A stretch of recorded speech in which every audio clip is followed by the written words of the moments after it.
નાનું એવું ગામડું હતું, નાનું એવું કુટુંબ રહેતું. એક ડોશીમાં હતા, એને 7 દીકરા. પછી શીતળા હાય તેમ આવી એટલે બાયું ચૂલા ઠારે તે બાય બિચારી નાના છોકરા તો હુઈ ગઈ, ચૂલો ઠાર્યા વગરની હુઈ ગઈ. એ શીતળામાં આવ્યા 12 વાગ્યે આળોટવા. પછી એટલે શીતળામાં કે રે મારું પેટ બળ્યું, મારું શરીર બળ્યું, એવું તારું પેટ બળશે. છોકરો ભળતું થઈ ગયો. પછી સવારે ઉઠીને આવું બા છોકરો તે બળીને ભળતું થઈ ગયો. અરે કે જા શીતળાની ગોતી. તે શીતળામાં એને ગોતને ગઈ, હાલી જાય ટોપલામાં રૂ નાખીને ઊંડલામાં છોકરો લઈને હાલી. ત્યાં એક તલાવડે હતી, બેન ક્યાં જાવશો? તરસી થઈ પાણી પીવા ગઈ. તલાવડે બોલી મારું પંખી પશુ પંખી કોઈ પાણી પીતું નથી બેન, તું પાણી પીતી નહીં, તું ક્યાં જાશ? કે શીતળામાં એને ગોતી જાઉં છું. ગોતને કે તો કે મારો સંદેશો લઈ જાય છે ને કે શું કે મારું કોઈ પશુ પંખી પાણી પીતું નથી કે. પછી કે ભલે. પછી આ જેરી કાયલિકા 2 આખલા બાજતા ઘંટીના પૈ ડોકમાં કે. એટલે તે બાઈ કે મારો સંદેશો લઈ જાય ને કે શીતળામાં પૂછતી આવી જાય ને મારું કે અમે કેમ બાજા જ કરીએ છીએ કે ભલે. પછી આ જેરા કાયલિકા એક આંબો હતો ઘટાદાર, ખરેખરી કેરી કોઈ ખાય નહીં. પછી કે આંબો કે મારો સંદેશો બેન લઈ જાય ને કે અમારે કેવા કે ફળ આવે કોઈ ખાતું નથી કે ભલે. કે હાલતી હાલતી હાલિકા એક ડોશી માથું ખંજવાળતી બોર્ડને થડે બેઠી. કે બેન ક્યાં જાશ? કે શીતળામાં એને ગોતને કે તક મારું માથું ખંજવાળે હાલ નહીં કે. એ મંડઈ ટોલા ગોતવા, ખોળામાં છોકરો દઈને મંડઈ ગોતવા.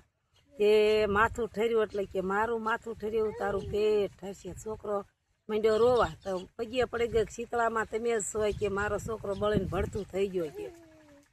છોકરો જીવન કયો તો કે મારે કે એક સંદેશો છે કે આંબો ઘટાદાર છે ને કેરી છે પણ કોઈ ખાતું નથી. એટલે કે ઓલા અવતારમાં એ લોભી વાણિયો હતો કે કોઈનું કે સારું નથી કરતો. એટલે આ અવતારમાં આંબો તોય કે તો કે તું એક એને શરૂ દાટેલા છે થડે કે તું હાથ અડાડજે એટલે કે આંબો ખડો થાય શરૂ બધા લઈને તું વહી જાય છે પછી એની કેરી ખાઈશે કે. તો કે 2 આખલા હતા કે એ નકરા કે એને ઘંટી કોઈ બાંધ્યા છે ને કે લડ્યા જ કરે છે, 2 બાજા જ કરે છે. તો કે ઓલે ભાઈ એ 2 સ્વાચ્યું હતું કે દેરાણી જેઠાણી કોઈને દળવા ખાંડવા દેતી નથી કે તું જઈને કે હાથ અડાડજે 2 પૈ પડી જાય ને કે નોખા પડી જાય કે. તો કે એક તલાવડે હતી કે એનું પશુ પંખી પાણી પીતું નથી. તો તું જઈને અંજળી પીજે કે પાણીની. પછી બધા જનાવર પશુ પંખી બધા પીશે કે. એ ઓલે ભાઈ કે ઓલા અવતારમાં કે સાઈસ કોઈને ખાટી મોળી કરીને દેતી. એટલે આ અવતારમાં તલાવડે હરજી છે.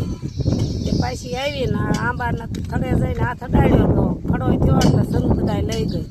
અને પછી ગઈ તલાવડીએ પાણી પીધું અને ઘંટીને પૈને અડીકા એ પડી ગયા, આખલા નોખા પડી ગયા. ઘરે આવીને જેઠાણીને બહુ ઊભે કોઠે આપી દે આલી નભાઈ કે એટલું લઈને આવ્યું. આ વખતે મારે કે છોકરાને હુવારીને કે મારે હુઈ જાવ કે. એને એવું કર્યું તો પછી એ આલી કે બા મારો છોકરો બળીને ભળતું થઈ ગયો. અરે નભાઈ તમે કે લોહી પીધું જા શીતળામાં ગોતને.